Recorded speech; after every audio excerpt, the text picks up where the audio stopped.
Welcome to Chulbul TV. ایک جنگل میں ایک محنت کش کبوتر رہتا تھا۔ اس کا ایک بیٹا تھا، وہ بہت سست اور کام چور تھا۔ کبوتر نے سوچا، میرا بیٹا تو بہت سست ہے، اس کی سستی دور کیسے کروں؟ اگر وہ ایسے ہی سست رہا تو کل کو کیا کرے گا؟ اس کا کیا مستقبل ہوگا؟ ایک دن اس نے اپنے بیٹے سے کہا، تم پورا دن گھر ہی پڑے رہتے ہو، کچھ بھی نہیں کرتے۔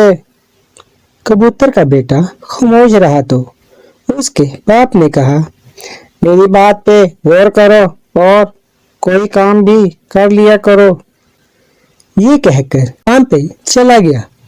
رات کو جب واپس آیا تو اس نے اپنی گھر والی سے پوچھا، یہ کوئی کام کرنے گیا تھا یا نہیں؟ کبوتر کی گھر والی نے جواب دیا، نہیں، میں کہوں گی اس کو تم اس پر غصہ نہ کرنا۔ وہ ان کا ایک ہی بیٹا تھا اور اس کی ماں اس کو بہت پیار کرتی تھی۔ صبح ہوئی تو کبوتر نے پھر اپنے بیٹے سے کہا، کافی سمجھایا، مگر اس کو اپنے باپ کی کسی بات کا کوئی اثر نہیں ہوا۔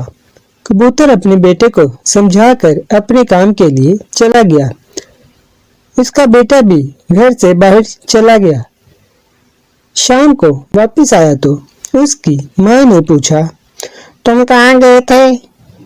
تم کو پتا ہے میں کتنی پریشان ہو گئی تھی۔ پھر اس کے بیٹے نے کہا، دیکھنے گیا تھا کیا کام کرو، مگر کچھ بھی سمجھ نہیں آ رہا، اس گاؤں میں کیا کام کروں میں؟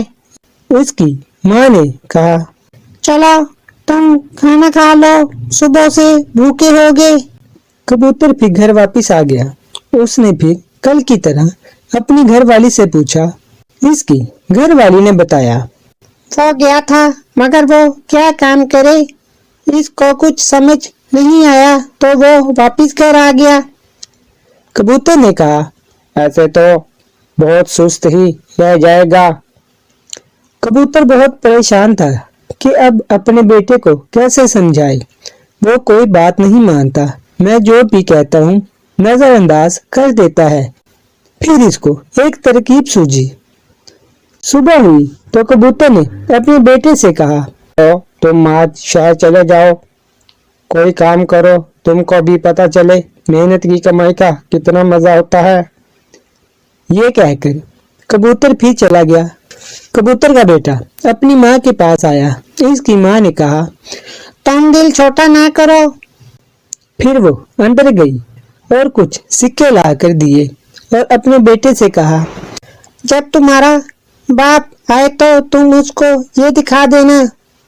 کبوتر کا بیٹا پھر شہر چلا گیا اور بہت موج مستی سے پورا دن گزارا۔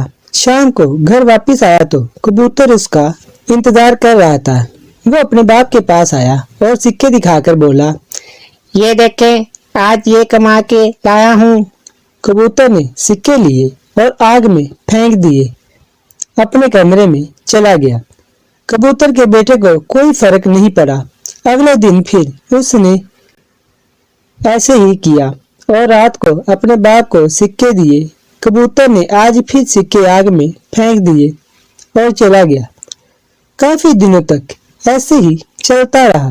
ایک دن کبوتر کے جانے کے بعد اپنی ماں کے پاس گیا اور سکے مانگے۔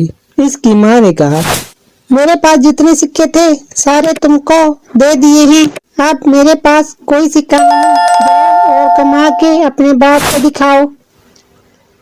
آج وہ بہت پریشان ہو کر شہر چلا گیا۔ اس کو کوئی کام نہیں ملا۔ وہ ایک فروٹ والے کے پاس گیا اور اس سے کام کا کہا۔ فروٹ والے نے کہا، میرے پاس جو کام کرتا تھا وہ بیمار ہو گیا ہے، اگر تم اس کے حصے کا کام کر دو گے تو میں تم کو 3 سکے دوں گا۔ وہ مان گیا اور کام کرنے لگا۔ پورے دن کی محنت نے اس کو بہت تھکا دیا اور گرمی بھی بہت زیادہ تھی۔ اپنے گھر آیا تو اس نے دیکھا روز کی طرح آج بھی اس کا باپ انتظار کر رہا ہے۔ وہ اپنے باپ کے پاس گیا اور کہا، یہ دیکھیں، آج میں یہ کما کے لایا ہوں۔